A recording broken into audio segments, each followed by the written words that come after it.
guys, welcome to my channel.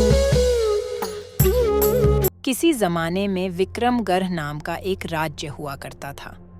उस राज्य के राजा की 2 रानियां थीं। बड़ी रानी का रूप सामान्य था, लेकिन छोटी रानी काफी सुंदर थी। इस वजह से राजा छोटी रानी को अधिक प्रेम करता था और वह छोटी रानी की हर बात भी माना करता था। एक दिन छोटी रानी ने राजा से बड़ी रानी की शिकायत कर दी। राजा बड़ी रानी से नाराज हो गए, जिससे दुखी होकर बड़ी रानी महल छोड़कर जंगल की तरफ जाने लगी। रास्ते में एक नदी पड़ी, जिसके किनारे पर एक अनार का पेड़ था। बड़ी रानी उसी पेड़ के नीचे बैठ गई और रोने लगी। उसकी रोने की आवाज सुनकर वहां पर एक नन्ही परी आई। उस नन्ही परी ने रानी से उसके रोने की वजह पूछी। रानी ने रोते हुए उसे अपनी सारी बात बता दी। बड़ी रानी की बात सुनकर नन्ही परी ने कहा, इस नदी में 3 डुबकी लगाकर स्नान करो, फिर इस अनार के पेड़ से एक अनार तोड़ लो। ऐसा करने से तुम भी रूपवान हो जाओगी, लेकिन मैंने जितना बताया है सिर्फ उतना ही करना, न इससे ज्यादा करना और न ही कम करना। ऐसा कहकर नन्ही परी वहां से गायब हो गई। इसके बाद बड़ी रानी ने परी की बात मानते हुए वैसा ही किया। रानी ने जैसे ही नदी में पहली डुबकी लगाई तो उसके शरीर का रंग साफ हो गया। दूसरी डुबकी लगाने पर रानी का शरीर सुंदर कपड़े और जेवर से सज गया। तीसरी डुबकी लगाते ही रानी के बाल लंबे, घने और सुंदर हो गए। अब बड़ी रानी बहुत ही सुंदर हो गई थी। इसके बाद जैसा नन्ही परी ने कहा था, नदी में 3 डुबकी लगाने के बाद रानी ने अनार के पेड़ से एक अनार तोड़ लिया। तोड़ते ही वह अनार फूट गया और अनार के सारे बीज सैनिक बन गए।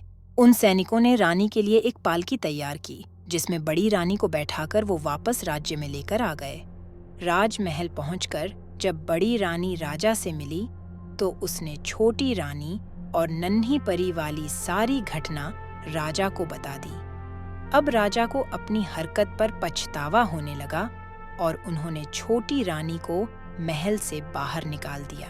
जब बड़ी रानी राजा को नन्ही परी की घटना बता रही थी तो छोटी रानी छुपकर ये सारी बातें सुन रही थी। इसी वजह से महल से बाहर निकलने पर वह सीधे नदी के किनारे गई और उसी अनार के पेड़ के नीचे बैठकर रोने लगी। छोटी रानी के रोने की आवाज सुनकर नन्ही परी वहां प्रकट हो गई और उसने रानी से उसके रोने की वजह पूछी।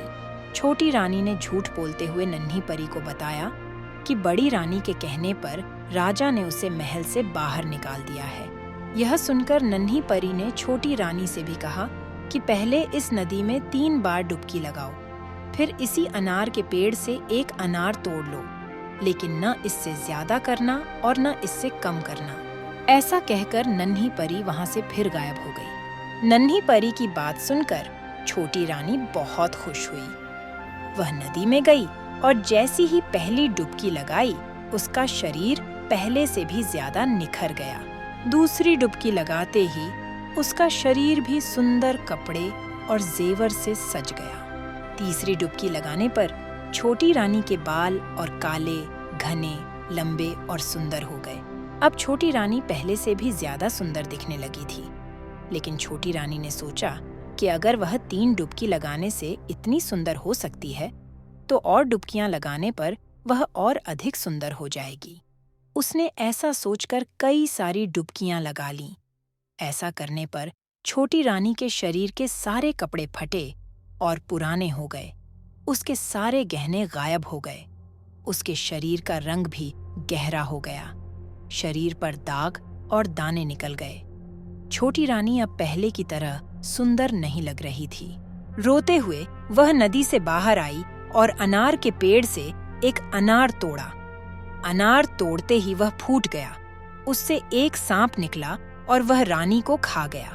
कहानी से सीख। नन्ही परी और छोटी रानी की कहानी हमें सीख देती है कि दूसरे लोगों के लिए कभी बुरा नहीं सोचना चाहिए।